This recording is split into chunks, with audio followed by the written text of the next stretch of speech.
Assalamualaikum warahmatullahi wabarakatuh.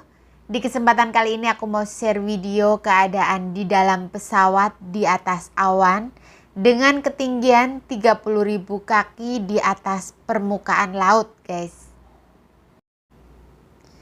Di dalam pesawat ini menurut informasi ada indikasi sistem pengatur tekanan udara di kabin tidak berfungsi alias AC-nya mati, guys.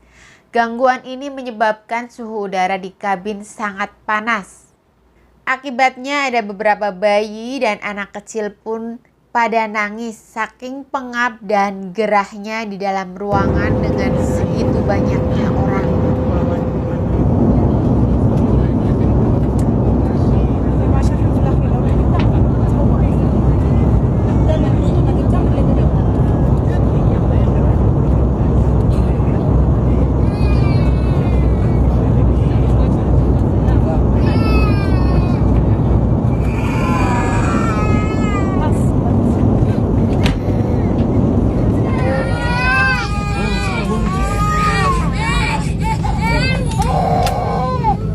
Please return to your seat.